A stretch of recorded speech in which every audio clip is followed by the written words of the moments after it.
Hi అండి, అందరూ ఎలా ఉన్నారు? నేనైతే చాలా బాగున్నాను. మీ అందరూ బాగున్నారు కదా?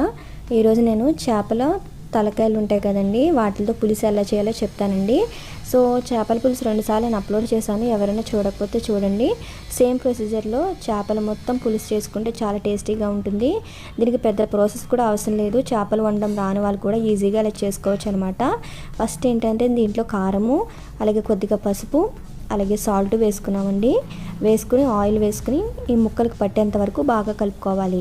సో ఎందుకంటే తలకాయలు కదండి, సో పట్టాలి కదా, కారం అవన్నీ బాగా పట్టాలి కాబట్టి మేము ఏం చేస్తామంటే ముందుగానే అవన్నీ వేసుకుని ముక్కలకు పట్టిస్తున్నాం అనమాట. పట్టించి ఒక పక్కకి పెట్టుకోండి. ఒక 10 నిమిషాలు 15 నిమిషాలు పక్కకు పెట్టుకుంటే బాగుంటుంది అనమాట. ఎవరైనా కొత్తగా మన ఛానల్ని చూస్తుంటే సబ్స్క్రైబ్ చేసుకోండి, అలాగే వీడియోని లైక్ చేయండి. సో ఇంకా మరిన్ని వీడియోస్తో మీ ముందుకు వస్తాను అన్నమాట. దీంట్లోకి ఏంటంటే మేము మామిడికాయ వేస్తున్నామండి. మామిడికాయ కాంబినేషన్ చాలా బాగుంటుంది చేపల పులుసులోకి. చాలామంది వేసుకోరు, మేమైతే మామిడికాయ బెండకాయ వేసుకుంటాము. గోదావరి సైడ్ అయితే చాలా టేస్టీగా ఉంటుంది. ఎవరైనా చేయకపోతే ఈసారి తప్పకుండా ట్రై చేయండి. చూడండి, పొడుగ్గా పచ్చిమిర్చి నాట్లు పెట్టుకున్న, అలాగే పొడుగ్గా కట్ చేసుకున్నామండి మామిడికాయ ముక్కలు. తర్వాత ఏంటంటే ఉల్లిపాయ ముక్కలు చిన్నగా కట్ చేసుకుని, ఎందుకంటే ఉల్లిపాయ గుజ్జు పట్టాలి కాబట్టి అలా కట్ చేసుకున్నాం అనమాట. చూడండి, తర్వాత ఏంటంటే ఇప్పుడు కొద్దిగా అల్లం వెల్లుల్లి పేస్ట్ వేసుకున్నాను అనమాట. తర్వాత ఏంటంటే మసాలా ప్రిపేర్ చేసుకోవాలి. వెల్లుల్లిపాయలు, దాల్చిన చెక్క, లవంగాలు, యాలకులు, జీలకర్ర, అలాగే ధనియాలు, గసగసాలు అనమాట. అవన్నీ వేసుకోవాలి. దీంట్లో పచ్చిమిర్చి వేసుకోండి.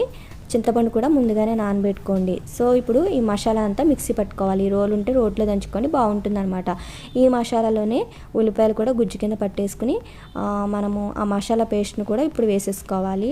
చాలామంది లాస్ట్లో వేసుకోవాలనుకుంటారు, అలా ఏం లేదు, ఇలా ట్రై చేయండి, చాలా బాగుంటుంది. మసాలా పేస్ట్ వేసుకుని ఇవన్నీ కూడా ముక్కలు పట్టేంత వరకు తిప్పుకోవాలన్నమాట. సో ఏంటంటే దాల్చిన చెక్క అవన్నీ ఎక్కువ వేసుకోకండి. ఘాటు బాగా తినని వాళ్ళకి అయితే ఇష్టం ఉండదు.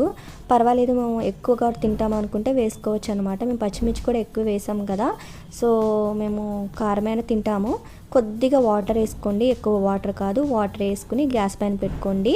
ఒక 5 నిమిషాల తర్వాత ఏంటంటే మీరు చింతపండు నానబెట్టుకున్నారు కదా, చింతపండు జ్యూస్ వేసుకోవాలన్నమాట. అది చింతపండు రసం వేసుకోవాలి. సో ముక్క మునిగేంత వరకు వేసుకోండి. ఇప్పుడు మీరు చేపల తలకాయలు కదండి ఎక్కువ తలకాయలు 2 వైపులా మనకి ఉడకాలి అనుకుంటే ఏంటంటే కొంచెం సేపు ఉడికిన తర్వాత ముక్క పక్కకి తిప్పుకోవాలన్నమాట. అర్థమైందా? తర్వాత ఏంటంటే మామిడికాయ ముక్కలు కూడా వేసుకుని ఒక 15 నిమిషాలు ఉడికిన తర్వాత ఏంటంటే తర్వాత ఇలా కొత్తిమీర వేసుకున్నామండి. సో ముక్క అనేది మీరు చెప్పేది ఒకటి గుర్తుపెట్టుకోండి. తలకాయలు ఉన్నప్పుడు ఏంటంటే ముక్క ఉడికిన తర్వాత చేప తలకాయ అనేది అటు సైడ్ కూడా తిప్పుకుంటే బాగా ఉడుకుతుంది అనమాట. అంతే ఫ్రెండ్స్, చేపల పులుసు రెడీ అయిపోయింది తలకాయలతో. ఈ వీడియో మీకు నచ్చితే సబ్స్క్రైబ్ చేసుకోండి, అలాగే లైక్ చేయండి. థ్యాంక్స్.